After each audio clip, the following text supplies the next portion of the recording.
میں آپ کو اپنے تجربے کی بات بتا رہا ہوں. جن لوگوں کا خیال ہوتا ہے نا کہ آپ سٹارٹ کریں فلانا کام، ہم آپ کے ساتھ ہیں، اللہ کا ہی کوئی نظام ہے، وہ بالکل بھی نہیں ساتھ ہوتے. لیکن ایسا نہیں ہے کہ کوئی ساتھ نہیں ہوتا. اللہ تعالیٰ بڑے اسباب پیدا کرتا ہے، وہاں سے دیتا ہے جہاں سے گمان بھی. ہمارا یہ ذہن بن جاتا ہے ہم ساری اپنے حساب سے چلتے ہیں، اتنے رشتہ داروں سے، اتنے کون آپ کے ساتھ چلے گا، سوال ہی نہیں پیدا ہوتا. یہ سارے کام چھوڑ کے سب سے پہلے دو رکھتے پڑھو، اپنے رب کی بارگاہ میں، رسول کائنات کی بارگاہ میں گزارشات اور استغاثے پیش کرو، وہاں سے خیر طلب کرو. دنیا دار کیا دیں گے، کیا دے سکتے ہیں، کیا حیثیت ہوتی ہے کسی. اللہ کہتا ہے وہاں سے دوں گا. تو جو اللہ مال دے وہ لینا چاہیے کہ رشتہ داروں کا مال دیکھنا چاہیے؟ جو اللہ دے وہ لینا چاہیے کہ سیٹھوں نوابوں کی جیبیں دیکھنی چاہیے؟ جو اللہ دے وہ قبول کرنا چاہیے یا دیکھنا چاہیے کون سا آدمی کہاں پہنچ گیا؟ چھوڑو، اپنی مٹی پہ چلنے کا سلیقہ سیکھو. کسی کے سنگ مرمر پہ چلو گے تو پھسل جاؤ گے، پھسل جا. اس پر ایک اور بات عرض کر دوں، صحیح بخاری سے، مسلم سے ایک اور بات. کچھ چیزیں ایسی ہیں جن سے اللہ کی مدد آتی ہے، مدد ملتی ہے. ایک چیز ان میں سے ایسی ہے جس سے بہت مدد نازل ہوتی ہے، وہ ہے کہ جب رب آپ کو دے نا تو پھر آپ بھی اس کے رستے میں دیں، پھر مدد آتی ہے، پھر اور آتا ہے. بخاری مسلم میں حدیث ہے، یہ زیادہ ہی توجہ طلب امر ہے، اس پر آپ غور کریں گے. حضرت ابو ہریرہ فرماتے ہیں کہ نبی پاک علیہ السلام نے فرمایا ایک شخص نے بادلوں کے اندر سے آواز سنی کہ فلاں آدمی کا کھیت اور باغ خشک ہو گیا ہے، وہاں برسو اور اس کے کھیت کو سیراب کرو. تو بڑا حیران ہوا کہ بادل سے آواز آ رہی. پھر اس نے دیکھا کہ ایک پہاڑی پر بارش ہوئی، وہ بادل وہاں برسا، پھر نالیوں سے ہوتا ہوا پانی ایک طرف چلا. تو جس نے آواز سنی تھی، حضور بیان کر رہے ہیں، وہ بھی پیچھے پیچھے چلا کہ پانی کدھر جا رہا ہے. اس نے جا کے دیکھا کہ ایک مقام پہ ایک باغ کو وہ پانی لگ رہا ہے اور ایک آدمی وہ پانی لگا رہا ہے. اس نے اس سے پوچھا تیرا نام کیا ہے؟ اس نے کہا کیوں؟ کہنے لگا بتا نا. اس نے نام بتایا تو کہنے لگا یہی تو وہ نام ہے جو میں نے بادلوں کے اندر سے سنا ہے کہ فلاں کے کھیت کو پانی دے دو. اس نے کہا یار تو کیا عمل کرتا ہے کہ اسپیشل تیرے لیے بارش برسے؟ یہ بخاری پڑھ رہا ہوں، سیاستہ سے حدیث عرض کر رہا ہوں. اس سے پوچھا تو کیا کام کرتا ہے کہ جناب اللہ تبارک و تعالیٰ کا حکم کرم آیا کہ خاص تیرے لیے پانی برسے اور تیرے کھیت کو سیراب کرے. تو اس نے کہا چھوٹا ذمہ دار ہوں، پر جب فصل اگتی ہے تو 3 حصے کرتا ہوں. ایک حصہ اپنے بال بچوں پہ، بہن بھائیوں پہ خرچ کرتا ہوں، ایک حصہ پورا، اور ایک حصہ دوبارہ کاشتکاری پہ لگاتا ہوں، اور تیسرا حصہ خالص میں نے مسکینوں، یتیموں اور غریبوں کے لیے رکھا ہوا. وہ جو تیسرا حصہ اللہ کرے آپ سمجھیں. رسول کریم صلی اللہ علیہ وسلم عرب کی کواری لڑکیوں سے زیادہ حیا والے تھے. کواری لڑکیوں سے زیادہ حضور حیا فرمایا کرتے تھے. جب خانہ کعبہ کی مکہ شریف میں تعمیر ہو رہی تھی نا، اہل عرب اس کو تعمیر کر رہے تھے، تو نبی پاک صلی اللہ علیہ وسلم اپنے چچا حضرت عباس کے ساتھ خانہ کعبہ کی تعریف میں مصروف تھے. تو عرب کے لوگ چونکہ لمبا کرتا پہنتے تھے پیروں تک، تو نیچے اگر کسی وقت کوئی چیز نہیں بھی ہوتی تھی تو کسی کو وہ نظر نہیں آتی تھی، چونکہ پردہ رہتا تھا، لمبا کرتا پہنا ہوا ہوتا تھا. تو جب بچے، سرکار کی عمر مبارک بھی ابھی تھوڑی تھی، تو اس طرح بچے جب نکلتے تو وہ کئی دفعہ اپنی تہمت اتار دیتے نیچے سے، اور کوئی مزدوری کرنے لگتے تو 3-4 طے کر کے نا تہمت کی کندھے پہ رکھ لیتے. جس طرح کبھی دیہاتوں میں لوگ کپڑا سر پہ رکھتے تھے کہ اوپر اگر کوئی وزنی چیز رکھیں گے تو وہ تکلیف نہیں دے گی. نبی پاک صلی اللہ علیہ وسلم بھی سب لوگوں کے ساتھ خانہ کعبہ کی تعمیر میں شامل تھے. تو حضرت عباس رضی اللہ تعالیٰ عنہ نے کہا حضور سے، ابھی اعلان نبوت بھی نہیں فرمایا تھا، بھتیجے آپ بھی تہمت اتاریے. یہ صحیح مسلم میں حدیث موجود، اور اس کو کندھے پہ رکھ لیجیے، آپ اینٹیں اٹھا اٹھا کے لا رہے ہیں تو ذرا آپ کو تکلیف نہیں ہوگی. تو سرکار دو عالم صلی اللہ علیہ وسلم سے یہ بات کہی، اور پھر جلدی سے حضور کی تہمت کو نکال کے نا، حالانکہ لمبا کرتا پہنا ہوا ہے، تو وہ جیسے ہی ان کے کندھے پہ رکھا اینٹیں رکھنے کے لیے، تو سرکار تو زمین پہ گر گئے، بے ہوش ہو گئے، آنکھیں آسمان کی طرف. اور پھر حضور پکار رہے ہیں آزاری آزاری آزاری، میرا تہمت دے دو، میرا تہمت دے دو. کبھی کوئی شخص اس وجہ سے بھی بے ہوش ہوا ہے کہ میرے وجود سے کپڑا اتر گیا ہے؟ حالانکہ سرکار پر وہ بے ہوشی بھی نبی پاک کا وہ جو غلبہ ہے نا شرم و حیا کا، اس کی وجہ سے ہوئی، ورنہ تو حضور فرماتے ہیں کہ میری آنکھیں سو جاتی ہیں، دل تو میرا اس عالم میں بھی جاگتا رہتا ہے۔ تو سرکار زمین پہ تشریف لے آئے، آنکھیں میرا طامت دے دو، میرا طامت دے دو، تو جلدی سے انہوں نے طامت دیا تو حضور نے باندھ لیا، پھر طبیعت مبارک میں تسلی ہوئی۔ یعنی ہم اس رسول کے غلام ہیں کہ جن کے تو وجود سے کپڑا اتر جائے تو حضور برداشت نہیں کرتے، قبول نہیں فرماتے، تکلیف شروع ہو جاتی۔ لیکن یہاں نوجوان ہیں اور بڑا قد کاٹ ہے اور بڑے بڑے سمجھدار لوگ ہیں، گرمی آتی ہیں تو شارٹ کپڑے پہن کے گھومتے ہیں، ان کو خیال نہیں کہ یہ وہ والا لباس ہے جو باہر تو کیا گھر میں اماں کے سامنے نہیں پہننا چاہیے، بہنوں اور بیٹیوں کے سامنے نہیں پہننا چاہیے۔ آپ کی گفتگو میں شرم و حیا ہو، آپ کے لب و لہجے کے اندر حسن ہو۔ آپ کو پتہ ہے نبی پاک صلی اللہ علیہ وسلم نے فرمایا میری امت میں سب سے زیادہ حیا کرنے والے عثمان غنی ہیں، عثمان غنی سب سے زیادہ حیا کرنے والے۔ آپ فرمایا کرتے تھے جب سے حضور کا چہرہ دیکھا ہے میں نے کبھی اپنی شرمگاہ بھی نہیں دیکھی، میں نے آنکھوں کا وضو نہیں توڑا، اور جب سے حضور کے دست مبارک میں میں نے بیعت کے لیے سیدھا ہاتھ بڑھایا تو پھر سیدھا ہاتھ میں نے کبھی گندگی کو نہیں لگایا۔ حیا تھی۔ آپ باتھ روم کے اندر بھی غسل فرماتے تھے تو کپڑوں سمیت کرتے تھے۔ کسی نے کہا حضرت جی واش روم کے اندر کیوں نہیں کپڑے اتارتے؟ آپ فرمانے لگے باہر بندوں سے حیا کرتا ہوں، اندر جاتا ہوں تو رب سے حیا آنی شروع ہو جاتی، وہ تو دیکھ رہا ہے نا۔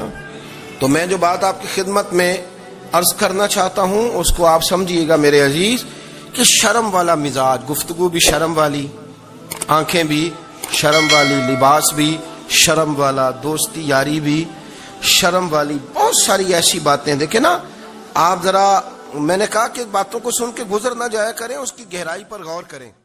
اور نبی رحمت علیہ السلام کی پہلی بات نہیں بیویوں کی آنکھوں میں آنسو پیدا کر دیے۔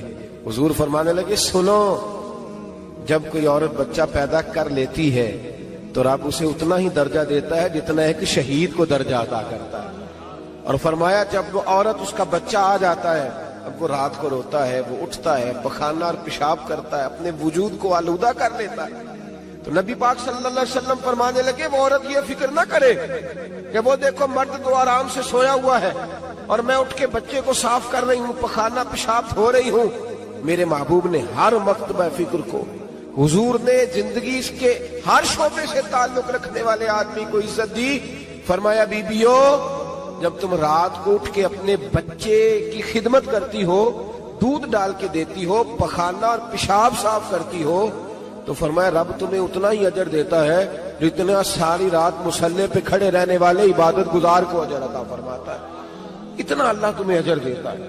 ہر شخص کے حصے میں، ہر شخص کے حصے میں میرے نبی پاک نے عزت لکھی، ہر شخص کے حصے میں۔ رسول پاک نے وقار، رشتوں کو حضور نے اتنا مضبوط کر دیا، اتنا مضبوط کر دیا کہ رشتے رشتے نہیں درد بن گئے۔ ماں کا نام آتا ہے تو آنکھوں میں آنسو آ جاتے ہیں، ماں کا نام آتا ہے تو دل تڑپتا ہے نا یار۔ یہ انقلاب ہے جو میلاد والے رسول نے برپا کیا، ورنہ حضرت طارق ابن عبداللہ کہتے ہیں میں حضور کے اعلان نبوت سے پہلے بھی مکے آیا تھا۔ آپ فرماتے میں نے ایک بوڑھی عورت کو، ایک نوجوان کو گلے میں رسی ڈال کے گھسیٹ کے لے جاتے دیکھا، تو میں نے اس سے کہا کہ یہ کیا کر رہے ہو، کون ہے یہ بی بی، کیا مسئلہ ہے؟ تو وہ کہنے لگا جی میری اماں ہے، بوڑھی ہو گئی ہے، کسی کام کی نہیں رہی تو بیچنے جا رہا ہوں، چلو کسی کے برتن جب مانجے گی تو میرے تو پاس کچھ نفع آئے گا نا بیچنے۔ یہ داستانیں نہیں، ابھی بھی جن لوگوں کی طبیعت سخت ہوتی ہے وہ قتل نہیں کر دیتے ماں باپ کو۔ واقعہ سنے نا آپ نے کہ ابا میرے نام زمین نہیں کر رہا تو مار دیا۔ جب کلیجے سخت ہوتے ہیں تو کام ہو جاتا ہے۔ ایک طرف وہ منظر تھا اور ایک طرف یہ منظر ہے کہ حضرت حلیمہ سعدیہ رضی اللہ تعالی عنہ، ان کا نام نہیں ہے حضرت حلیمہ کا مسلم شریف میں، وہ امام زرقانی نے لکھا ہے، ورنہ مسلم میں یہ روایت اپنے اصل انداز میں موجود ہے۔ حضرت ابو ہریرہ رضی اللہ تعالیٰ عنہ فرماتے ہیں کہ جناب حلیمہ بوڑھی عورت، سادی عورت، اگر آپ کبھی معاشرتی لحاظ سے حضرت حلیمہ کا انداز دیکھیں گے نا، توجہ ہے میری بات پر، سمجھ آ رہی ہے آپ حضرات کو؟ جو ہمارا معاشرتی ماحول ہے نا، معاشرتی ماحول، تو حضرت حلیمہ سعدیہ رضی اللہ تعالیٰ عنہ کی حیثیت آج کے معاشرے میں اگر دیکھی جائے تو ایک آیا، بچوں کو پالنے والی آیا نہیں ہوتی، وہ آیا تھی اسکول میں، ایک آیا ہوتی ہے جب بچہ چھوٹے ہمارے پرائیویٹ سکولز میں بچے جاتے ہیں تو عورت سنبھالتی ہے، دودھ ڈال دیتی ہے، کئی دفعہ فیڈر بھی پلا دیتی ہے، بچہ اگر پخانہ پیشاب کرتا ہے تو خدمت کرتی. یہ عورتیں اس زمانے میں چھوٹے بچے لے جاتی، پالا کرتی. تو بتانا دائی کی، آیا کی، میں مثال دے رہا ہوں. اور نرس کی کیا حیثیت ہے معاشرے میں.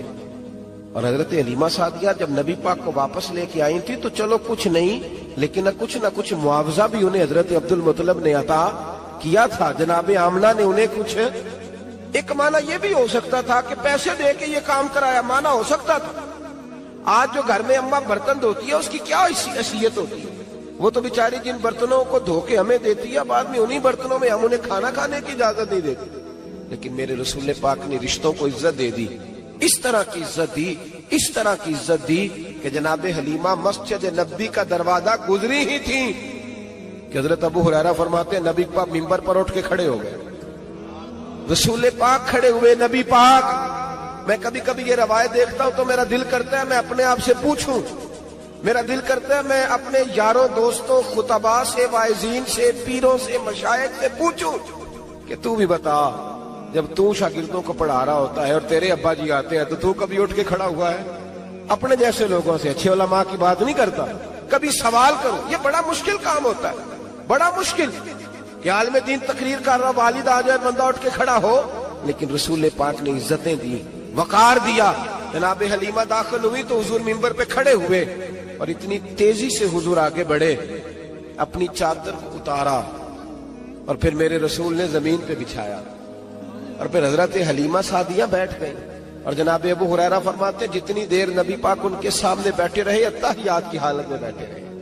حضور نے رشتوں کو وہ وقار دیا، وہ حسن دیا کہ رشتے درد بن گئے ہیں. اب ماں کا نام دل میں بعد میں آتا ہے، زبان میں بعد میں آتا ہے، آنسو پہلے آتے ہیں. اب ماں کا رشتہ ایک وقار ہے، ایک حسن. الحاوی للفتاوی میں امام جلال الدین سیوطی رحمت اللہ لکھا ہے فتح مکہ کے بعد نا کمال ہو گیا. وَرَأَيْتَ النَّاسَ يَدْخُلُونَ فِي دِينِ اللَّهِ أَفْوَاجًا، فوجوں کی فوجیں دین میں آ گئی. ایک زمانہ تنہائیوں کا ہوتا ہے، ایک عروج کا ہوتا ہے. عروج کے زمانے میں بڑے تعلق، بڑے رش، بڑی باتیں. اب حال یہ تھا فتح مکہ کے بعد کہ پہلے تو ایک آدھ آدمی کلمہ پڑھتا تھا، فوجوں کی فوجیں آتی. ایک دن نبی پاک نماز پڑھانے آئے مسجد میں. میرے نبی پاک صلی اللہ علیہ وسلم جب مسجد میں آئے تو مسجد کھچا کھچ بھری ہوئی، گلیاں بھی بھری، 10,000 کے قریب لوگ مدینے میں جمع ہیں حضور کے پیچھے نماز پڑھنے کے لیے. پڑھیے صلی اللہ علیہ وسلم. نبی پاک صلی اللہ علیہ وسلم تشریف لائے نا، جیسے ہی مسجد میں داخل ہوئے تو 10,000 کا مجمع اٹھ کے کھڑا ہو گیا. ہمارے لیے لوگ کھڑے ہوتے ہیں تو ہماری آنکھیں پرنم نہیں ہوتی، بلکہ ہم اپنا حق سمجھتے ہیں. ہم کہتے ہیں ان کا بنتا ہے کھڑے ہونا. حالانکہ بھائی دنیا سب کے لیے کھڑی نہیں ہوتی. جب کوئی کھڑا ہونا تو نظر جھک جانی چاہیے اور تیرے دل میں خیال آنا چاہیے کہ یا اللہ مجھ پہ رحم ہی رکھنا، اے اللہ میری پردہ پوشی کرنا، یا اللہ یہ تیری دی ہوئی عزت ہے، مہربانی کر خفیہ تدبیر سے محفوظ فرما. کہ ہمیں احساس نہیں ہوتا الا ماشاءاللہ. اللہ کے محبوب داخل ہوئے تو 10,000 کا مجمع کھڑا ہو گیا. 10,000 آدمی کھڑا ہو تو ایک کیف بنتا ہے.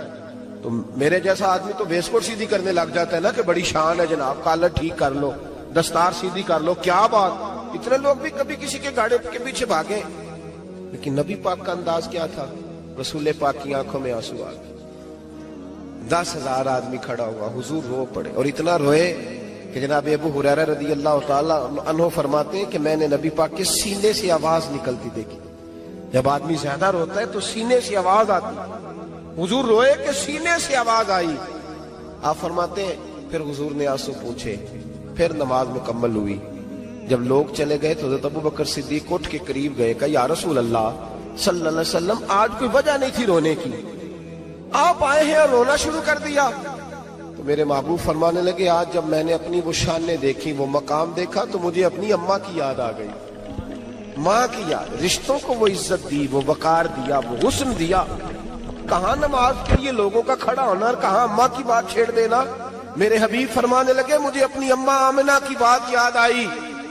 میری ماں نے تو وہ دور دیکھا تھا جب وجود پہ کپڑے بھی پورے نہیں تھے، دل کرتا تھا آج اماں موجود ہوتی میں نماز پڑھانے آتا، اللہ اکبر کہہ کے نیت باندھتا، سبحانک اللہ کے بعد سورہ فاتحہ پڑھتا اور سورہ فاتحہ مکمل پڑھ لیتا کہ میری اماں آمنہ کو کوئی کام یاد آتا، وہ پردہ سرکا کے کہتی بیٹا محمد میری بات تو سننا، تو محبوب فرماتے اللہ کی عزت کی قسم میں نماز چھوڑ دیتا، پہلے ماں کی بات سن کے آتا، میں چھوڑ دیتا نماز۔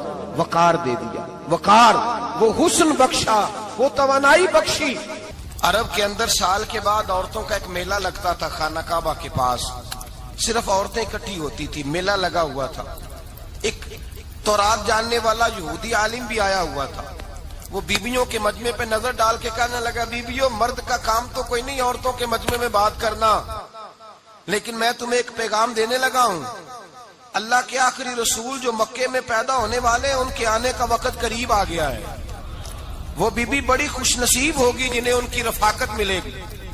عورتوں نے جب دیکھا کہ مرد آ گیا عورتوں کے میلے میں تو انہوں نے ڈانٹا جھڑکا، کہا چل اٹھا اپنی کتابیں اور نکل جا۔ حضرت خدیجہ کہتی ہیں باقیوں نے ڈانٹا پر میں نے بات پلے سے باندھ لی، میں نے پلے سے باندھ لی اور میں انتظار کرنے لگی کہ اللہ کرے وہ نصیب میرے ہی ہو، اللہ کرے مقدر میرا ہی کھلے۔ آپ فرماتی میں تسبیح پڑھتی، درود پڑھتی، میں اس زمانے میں جو اللہ کا ذکر جس طرح ہوتا تھا وہ میں شروع کرتی، اور جب فارغ ہوتی تو میں التجا کرتی کہ اللہ میرے نصیبے کھول دے۔ کہتی ہیں آہستہ آہستہ آہستہ آہستہ میں حضور کی تعریف سننے لگی، آہستہ آہستہ تعریف سننے لگی۔ نبی پاک صادق ہیں، امین ہیں، سچے ہیں، دیانتدار ہیں، اس برے اور میلے معاشرے میں بھی وہ سب سے اعلیٰ بھی ہیں اور سب سے اجلے بھی ہیں، وہ سب سے پاکیزہ ہیں۔ میں سننے لگی تعارف، آہستہ آہستہ میں ان کی گرویدہ ہونے لگی۔ ادھر نبی پاک صلی اللہ علیہ وسلم اپنے چچا جناب ابو طالب کے پاس رہتے تھے، قحط آ گیا، حالات بگڑ گئے۔ حضور سید عالم صلی اللہ تعالی علیہ وسلم سے چچا کہنے لگے بیٹے اگر مال تجارت لے کے شام جاؤ تو بڑا نفع کماؤ گے، ہمیں ضرورت بھی ہے، اور اگر ہو سکے تو ختیجہ کا مال لے کے جاؤ۔ اور نبی پاک نے کہا چچا میں نہیں کہوں گا کسی سے جا کے، میں نہیں کہتا کسی سے جا کے، جو میرے نصیب میں ہوگا میرا رب خود عطا فرمائے گا، میں نہیں کہوں گا۔ مصطفیٰ نے تو نہیں کہا۔ حضرت ختیجہ رضی اللہ تعالیٰ عنہ کہتی ہے میں نے خود اپنی خادمہ کو بھیجا، میں نے کہا جا کے پوچھو تو صحیح کہ میرا مال قبول ہوتا بھی ہے کہ نہیں، پوچھو۔ نبی پاک صلی اللہ علیہ وسلم سے پوچھا، حضرت ختیجہ کی خواہش ہے کہ آپ مال لے کے جائیں، حضور نے قبول کر لیا۔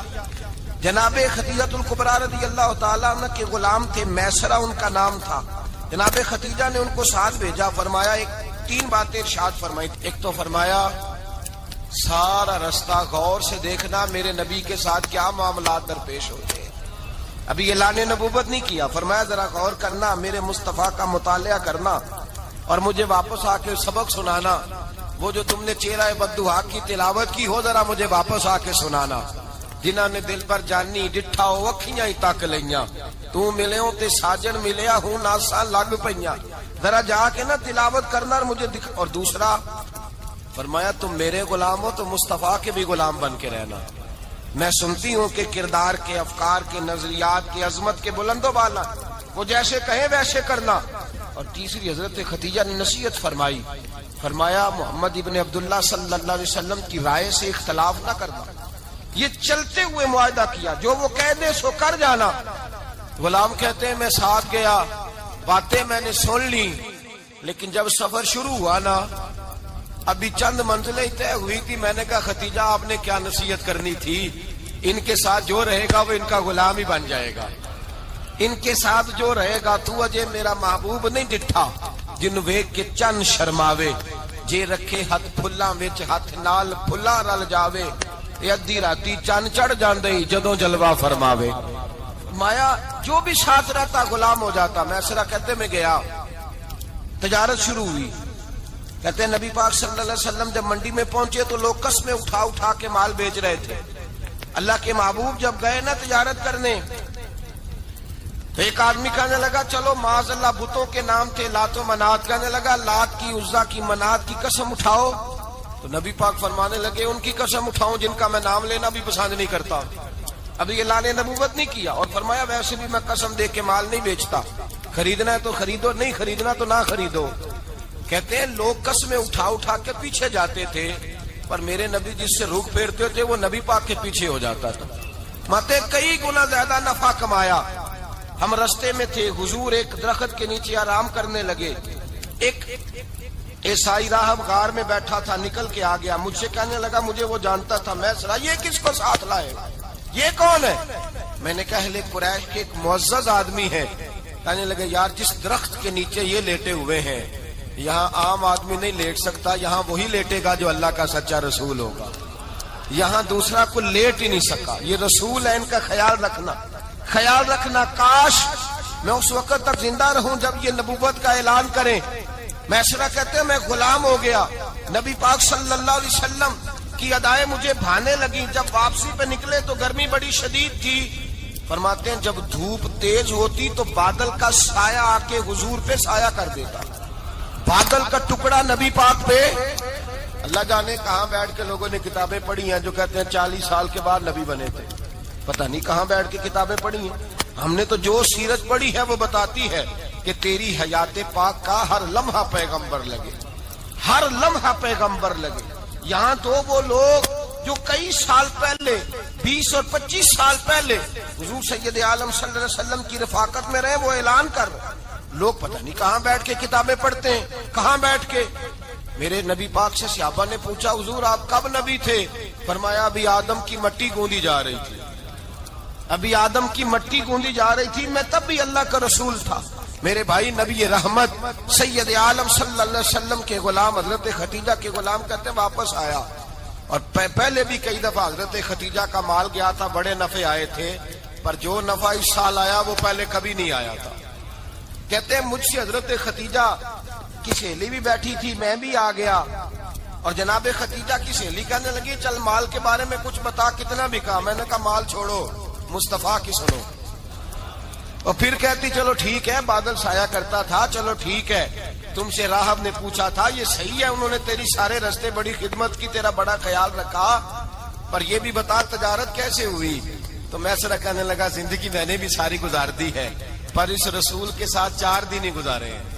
حد ہو گئی مجھ سے, اور کچھ نہ پوچھو, اور کچھ نہ پوچھو. آ میرے دل آمنہ کے لال کی باتیں کرے, اور کچھ نہ پوچھو. بس ذکر ان کا چھیڑیے ہر بات پر, اور چھیڑنا شیطان کا عادت کیجئے. بس مجھے حضور کے تذکرے بیان کرنے ہیں, ذکر مصطفیٰ کرنا ہے. حضرت خدیجہ الکبریٰ بڑی متاثر ہوئی. کہتی ہیں مجھے درجنوں لوگوں نے پیغام نکاح دیا تھا پر میں نے سنی نہیں تھی. میں نے نفیسہ کے ہاتھ پیغام بھیجا. میں نے کہا میری عمر 40 سال ہے, ان کی 25 سال ہے, اور میرا اعمال اور طرح کا ہے. وہ شہنشاہ ہے, جا کے پوچھو تو صحیح, بھلا میں قبول ہوتی ہوں؟ پوچھو. نفیسہ کہتی ہیں میں آئی تو وہ خاتون جن کے لیے لوگ بڑے بڑے قریش پیغام دیتے تھے, پیغام لے کے آئی. تو رسول پاک نے عجیب رنگ بیان کیا اپنی سیرت کا. جب میں پہنچی میں نے کہا خدیجہ نکاح کرنا چاہتی ہیں؟ نفیسہ کہتی ہے میرا خیال تھا کہ کوئی اور ہوتا تو کرسی سے اٹھ کھڑا ہوگا, فوراً کہے گا اچھا جلدی کرو, بات کرو. جب میں نے آ کے کہا نا حضور خدیجہ نکاح کرنا چاہتی ہے, تو نبی پاک نے میری طرف دیکھا, فرمایا وہ کہتی ہے کہ تم کہتی ہو؟ کہا وہ کہتی ہیں.